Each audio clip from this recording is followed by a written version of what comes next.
I look at our world and it looks normal enough. But so much must be so perfect. The structure of all matter, energy, and forces, just so. The numbers of nature, precisely what they are, for human beings, for us to exist.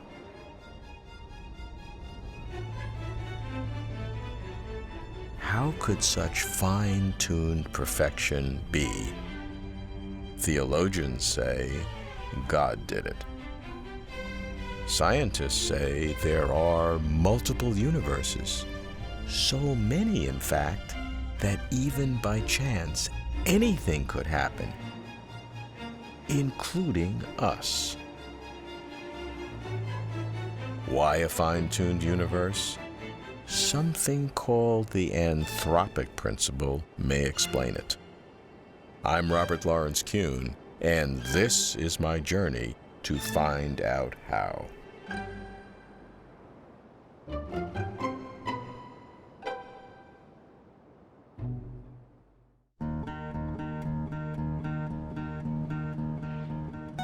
I start with John Leslie, the Canadian philosopher. John has become a good friend. We're very different. He climbs mountains, I lift weights. But as for our passion to explain existence, our DNA is identical. We meet in Los Angeles. The fine-tuning of the universe is so extraordinary that physicists, theologians, philosophers are all now grappling with what this means in terms of their own worldview. Mm-hmm. And I want to start with the fine-tuning itself. What is this fine-tuning, and why is it a problem? There's a fact which is an apparent fact anyway, which strikes some people as a problem, that if you change the basic characteristics of our universe very slightly, it would be a universe in which no intelligent living beings could have evolved. There are reasons for thinking that if the particle masses in the early Big Bang hadn't been very carefully tuned, either we just get only light rays or we get only black holes, and so on and so on. In the 1970s, early 1970s, Brandon Carter stated an anthropic principle which said that we ought to take into account the fact that what we should expect to observe would depend on the prerequisites of our presence as observers. He had two forms of this anthropic principle. One is the weak anthropic principle, which makes the point that our position in space and time must be compatible with the fact that we're there, making our observations. He had a strong anthropic principle, which he looked on as, in a way, more controversial, and this is that our universe has to be one in which observers are able to evolve at some stage. Some people have taken this anthropic principle, the strong anthropic principle, and looked at Carter's word must. The universe must be one in which observers are able to evolve at some stage, and they've tried to say this means that the universe was forced from its very earliest moments to be one in which observers would evolve. And then they'd brought in things like God in order to give force to the notion that the universe had to be of this sort. But that wasn't at all intended by Brandon Carter. I myself take quite seriously the God hypothesis, that maybe it's God who was the fine-tuner who produced everything in a way which was suited to life, but let's get back to that. The alternative is that there are multiple universes with different characteristics. That's to say, multiple regions of reality which are typically very large and which are more or less distinct from each other causally. They have no contact, they don't interact with one another, and they could very plausibly have very different characteristics. Both can be supported. I think, though, there might be reasons supporting the God hypothesis rather than the multiple universes and observational selection hypothesis. The main reason here is that it could seem that very often one and the same force strength, for example, the force of electromagnetism, has to be tuned to within a very narrow range for several different reasons at once. And therefore there'd just be no way in which all the requirements could be satisfied no matter how much tuning you did. Why don't we run into an inconsistency here? Well, possibly because God is so good at choosing the basic laws of nature. He's chosen ones which haven't got into that particular problem. To John, fine-tuning is a huge problem. How could all the laws and constants of nature be tailored so exquisitely? So he offers two explanations. A cosmic tailor, who, John says, has done his job really well, and multiple universes on which the anthropic principle can work its strange magic. There is another possibility, that there's only one way the universe can work and no other. I should visit some physicists. There's no one I'd rather ask about this apparent fine-tuning than Steven Weinberg, a Nobel laureate and literate interpreter of science. I begin with the cosmological constant, the energy of empty space. Its fine-tuning seems breathtaking. The question is, what is the energy in empty space? Most people would say, that's a dumb question. Empty space is empty. But from the point of view of quantum mechanics, in particular what's called the uncertainty principle, you can't really say there's nothing there. Instead, empty space is roiling with fluctuating fields whose average energy is something. What is that number? Well, you could try to estimate what it is on the basis of fundamental theory. That energy turns out to be huge. When I say huge, I mean it's enough so that if the energy of empty space was that large, the universe could never have evolved the way it has. The energy in empty space is 56 orders of magnitude too large to be allowed by the way the universe is expanding. That sounds like the worst mismatch between theory and observation that I've ever heard. Well, maybe so, but it cries out for an explanation.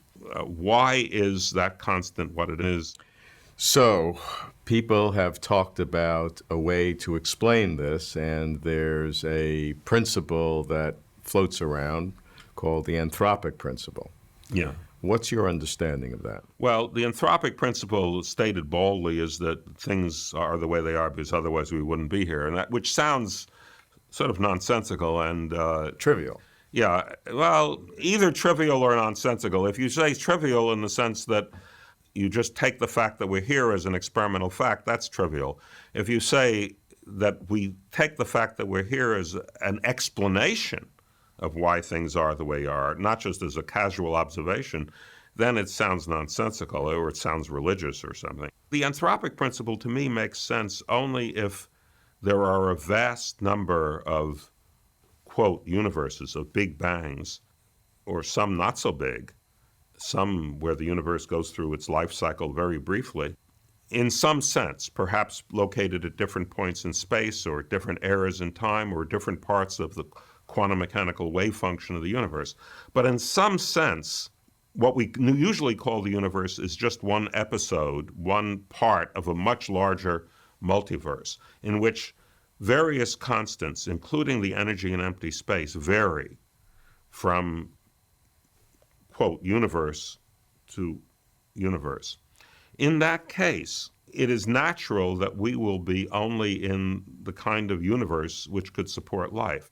Now, does this make sense? I don't know. It makes sense if there really are a variety of universes in which the cosmological constant varies from universe to universe. If it turns out to be right, then we will have to live in this kind of world in which we have a diminished capacity to calculate things. Steve would love to explain fine-tuning in terms of deeper laws, first principles, as he says, but he cannot do so. He certainly doesn't posit God, so he comes to the Theanthropic Principle reluctantly, with resignation and sadness. The only way the anthropic principle would make sense, Steve says, is if there are a vast number of universes, a multiverse, so that it would be only natural, not religious, that we would find ourselves in the kind of universe which does support life. I hear David Gross, also a Nobel laureate, has a radically different view of the anthropic principle. I need to find out what David thinks of this strange new way to explain the universe. We meet at Caltech. David, one of the topics that people talk about today is the fine-tuning of the universe. And some have developed what has been called the anthropic principle, using anthropic reasoning. What do you think of that? I hate it. So I think that it's conceivable, it's possible that some of these arguments are right. Unfortunately, because they fly, of course, in the face of the traditional goal of physics, which is to explain what otherwise appear as coincidences that seem to be necessary for our existence. Historically, people have been led along this path many times when confronted with phenomena that they couldn't explain or seemed to be specially arranged for our existence.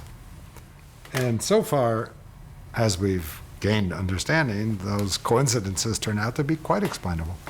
And so people now argue about cosmology and about the cosmological constant, an area where we still lack deep knowledge. And faced with, again, puzzles, at the moment, insoluble puzzles, they throw up their hands and say, well, everything's possible.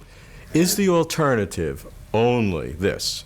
Either we have some fundamental theory which indeed can explain all of these constants through one theory, or we must rely on this so-called anthropic principle to explain the fine-tuning. The anthropic principle doesn't explain anything. It simply says, tough luck. You're never going to really understand it. It was a historical accident. And if so, it means we lose a lot of predictive power. A lot of the things we thought were tied together in a fundamental way are accidents.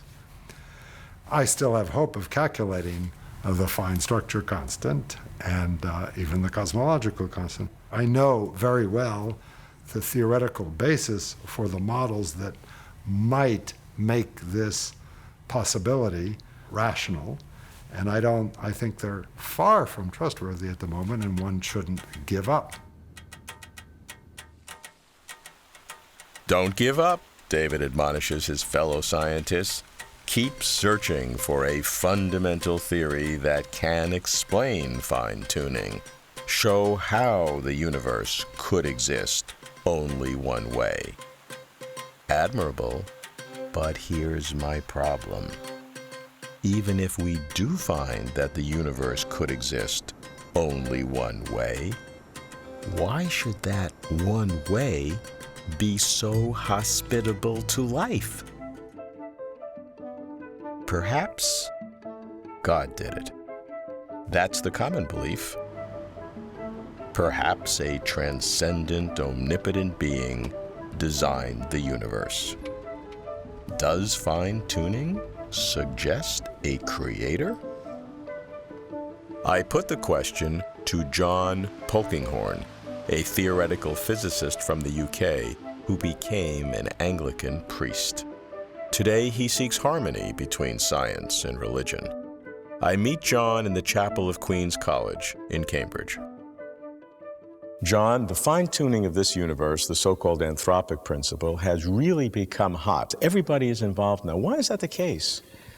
Well, I think where the dispute lies is not actually in the basic science, but in what you make of that, how you incorporate that within a wider view. I mean, it's a fact that carbon, we're carbon-based life, and every atom of carbon in our bodies was once inside a star where people have stardust. Mm-hmm. And that's only possible because the laws of nuclear physics are very delicately balanced to make that a possible process. I don't think there's any question about that. The question is, is there a significance in that? And basically there are three different approaches. One simply says, well, we're here because we're here. If there wasn't carbon around, we wouldn't be around, so that's it. That seems to me extraordinarily intellectually lazy when you think of how significant and how remarkable the fine-tuning is. If you don't buy that, there are two possible strategies. They're both meta-scientific. That's to say, in my view, they go beyond what is well-established scientific understanding and results. One says, well, maybe there are just lots and lots and lots of different universes. And if there are enough of them, and of course it'd have to be a colossal number, then just by chance, one of them is going to be okay for carbon-based life, and that's the one we live in, because we are carbon-based life. In other words, our universe is just, if you like, the winning lottery ticket. That doesn't strike me as being scientific. That seems to me actually extraordinarily rash and prodigal. So that's a metaphysical guess. Of course, there's an alternative metaphysical guess, which is maybe there's only one universe, which is the way it is, because it is not any old world, but is a divine creation, which has been endowed by its creator with precisely the finely tuned laws and circumstances that have enabled it to produce life.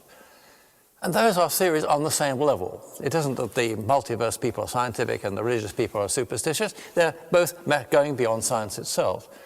I buy the second one, of course, because it seems to me that the multiverse idea only does one piece of explanatory work. It explains away the fine-tuning, the apparent fine-tuning of our particular universe. I believe seeing the world as God's creation does a lot of other explanatory works. It explains why the world is marvelously ordered. It explains the very widely testified human experience of encounter with the sacred. And so it's part of a cumulative case for theism. So that's where I put my intellectual money. John equates multiple universes and theism in the sense that both are what he calls meta-scientific. Neither, he asserts, can be validated by science. John leans to theism because, as he says, it can explain many pieces of the world puzzle, whereas multiple universes can explain only fine-tuning. I'll pursue this. I hear about Robin Collins, a young professor of philosophy at a college I do not know, who is making a name for himself in theistic circles with his science-savvy reasoning and flint-firm belief. Robin, it may surprise you to know that I have some friends who are atheists. And what they tell me is that the universe is either self-explanatory or it's what they say a brute fact. It is what it is, and that's a full stop. Now, the problem with that, with respect to the fine-tuning, is it looks like it's too coincidental. Whenever we see a coincidence that has a simple, elegant explanation, we usually think it provides evidence for that explanation. One way of articulating this more rigorously is via what I call the surprise principle. Let me give an illustration of the surprise principle. I lived much of my adult life in Washington State. So let's suppose I'm walking up to the mountains and I come to a cliff, and underneath that cliff is a bunch of rocks that seem to spell "Welcome to the Mountains, Robin Collins." I think that counts as evidence that my brother was up there and arranged the rocks below the cliff. A skeptic might just simply say, well, the rocks were just simply on the cliffside, and then an earthquake came along and they all fell into that pattern. What would be wrong with the skeptic's claim? I would say something like this: whenever a fact, such as the rocks below the cliff, is more surprising under one hypothesis than another, then it counts in favor of the hypothesis under which it's least surprising.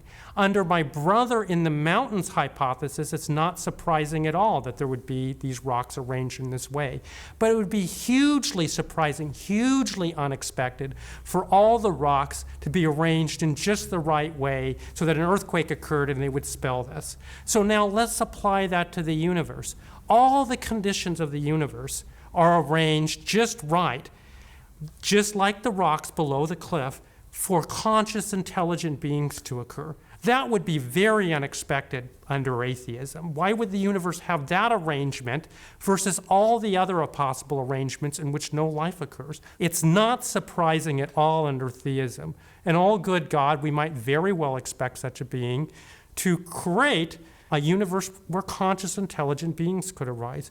Hence, the fact that the universe has those features is fine-tuned, I believe, counts as significant evidence in favor of theism over that hypothesis your atheist friends are recommending. Surprise as a benchmark for explaining reality? Not bad, Robin. But then again, everything about this stuff can surprise me. I see every point of view. I'm a transient believer. I feel like a teenage boy with a jumping crush on every girl he meets. Have I become too credulous? I should find someone who really understands the profound physics of the universe and who's unafraid to reach beyond it. That someone is Paul Davies, a British cosmologist who combines scientific expertise with fearless curiosity to push outer limits of explanations. Paul is at Arizona State University, where he founded the Center for Fundamental Concepts in Science, called Beyond. Paul, does the postulation of a multiverse and the Theanthropic Principle, does that eliminate the possibility of a supernatural being, a God? Part of the motivation for introducing the multiverse explanation for the biological fine-tuning of the universe was to finally get rid of God, because the explanation that the universe is so fit for life because God made it that way just appeared anathema to many scientists. But I have to say that I know religious scientists who are very comfortable with the idea of multiverse and a God. I mean, they say that, well, if you've got this God who is all-powerful, then why can this God not make an infinite number of universes? Doesn't have to limit it to this one. So I don't think you could ever really use it to prove that God does not exist. But I think probably it undermines the argument that many people have that the universe looks sort of too good to just be an accident, and therefore we need God to explain it. Now, I think Darwin did a great job in eliminating the need for God in designing the species. In the same way, I think the multiverse does cut the ground from under those who would say that the universe is put together in such an ingenious and clever way, there must be a being who has done it. One of the things I've tried to do is to get away from using this word God, because it means so many different things to so many people. And what I think is a more helpful thing to focus on is not is there a God that explains the universe, but does the universe have a meaning or a purpose? But I would certainly say that the universe appears as if it's got a meaning or a purpose. A better word I have is that the universe seems to be about something. Now, I'm not sure that's quite the same as purpose, but it seems to be close to the notion of meaning.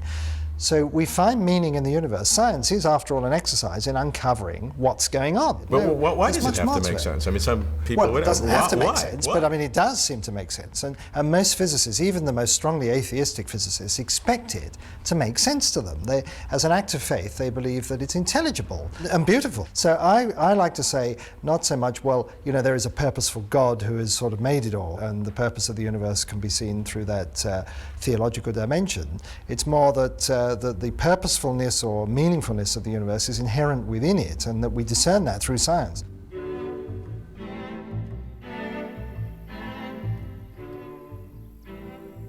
So what have I learned? Let's distinguish a real problem from a possible solution. Fine-tuning is the problem. Why is our universe so exquisitely suited for life? The Theanthropic Principle is a possible solution, but it sounds trivial or circular. That among countless universes, only in those universes exquisitely suited for life, could life exist, to wonder why their universe was so exquisitely suited for life.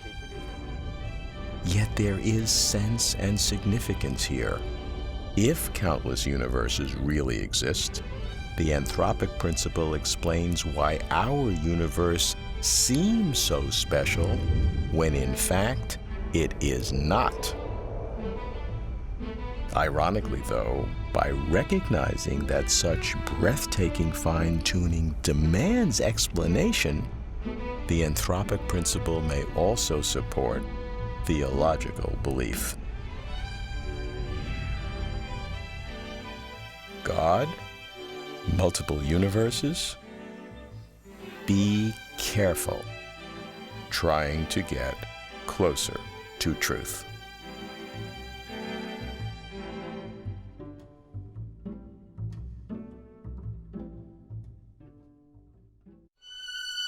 For complete interviews and for further information, please visit closertotruth.com.